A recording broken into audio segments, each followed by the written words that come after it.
The Intermezzo Opus 76, numbers 3 in A flat, 4 in B flat of Johannes Brahms. I got all that right. Yes. David Golub, my guest on Around New York today.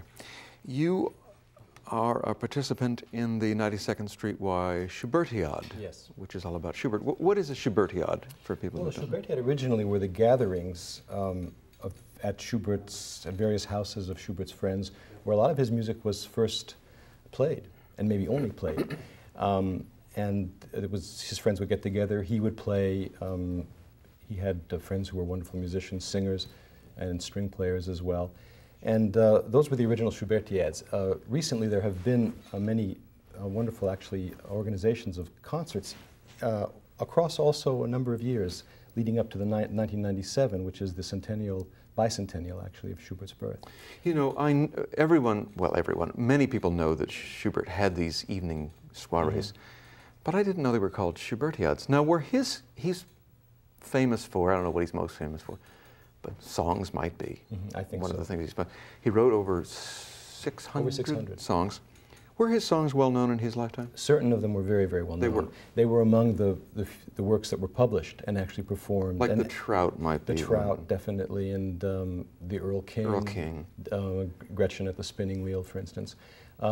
These were, I think, were quite well known. And in fact, some of them were even probably attained the status of popular songs. It was the larger scale works, the symphonies and the larger chamber music works, with certain exceptions, which were, well, many people didn't even know that he wrote them.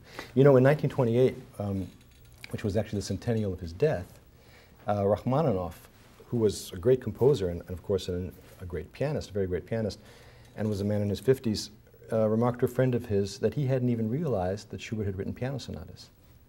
I remember reading that. And he said that. It was totally, they were totally obscure. It sounds amazing to us now. Yes, it's hard to believe. Schubert was so gifted. You say he's influenced so many composers, and I know before the show we were talking a little about Mahler, and you were... Well, you know, I was talking before about the subliminal landscape. This is something that was, I think, very influential. It was also very consonant with the times, but a lot of Schumann comes out of that, particularly a lot of late Schumann, without which it's hard to imagine the psychological climate and atmosphere of Mahler, or for that matter, Strauss, particularly the Strauss of Salome and Electra. Really? And but even Schubert, I think, actually in Mahler, I think the influence of Schubert is very clear. There's, well, for instance, from Winterreise, the song Der Wegweiser, one of the main phrases is,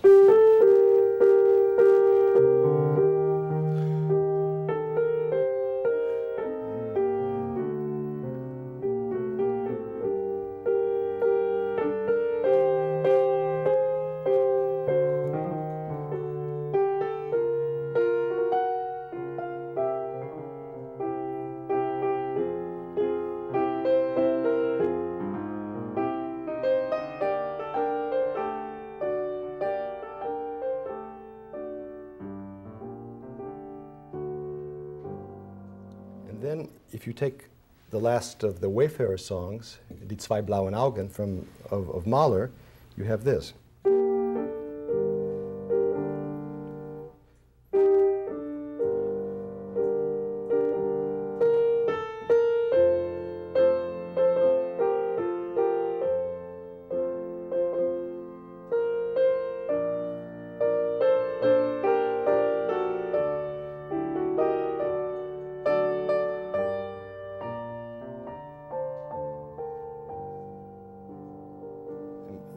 The same composer could have written that. It's true. Certainly, you don't feel a distance of 65 or 70 years. Winterreise, the first little bit you played from Winterreise, is a great song cycle, we should say, of Schubert. Okay.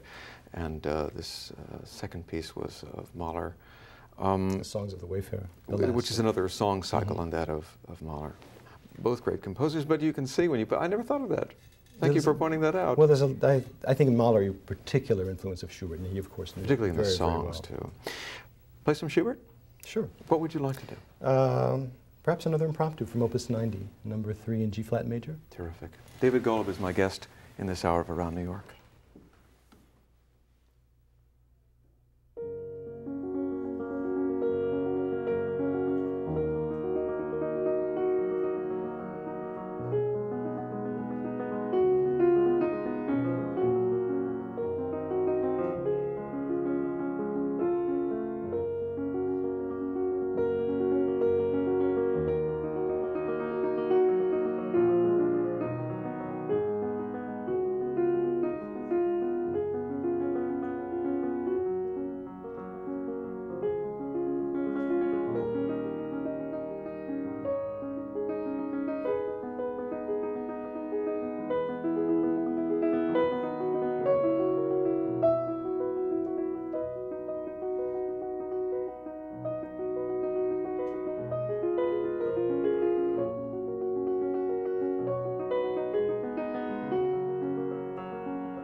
the Schubert Impromptu number 3 in G flat from his Opus 90, music of Franz Schubert. I love that piece.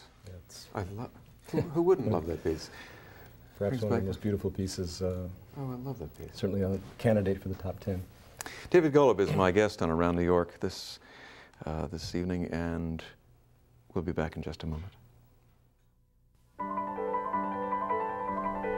She had not known when she married that this exquisite valley would be hers each day. But now that she was required to leave it for who knew how long, she needed to fill her eyes to the brim with it.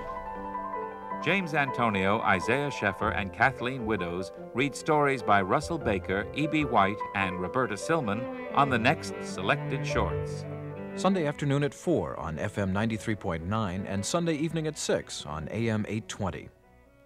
Support for WNYC is provided by subscribers to the 1995-96 season of Great Performers at Lincoln Center.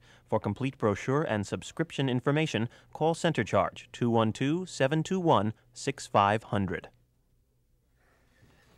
This is Around New York. I'm Steve Sullivan, and David Golub is my guest on Around New York, and he's been playing some Schubert and talking about Schubert's influence on lots of composers. He has an album that is, I keep saying it's new, it's not brand new. Not brand new. Last year, did you record it?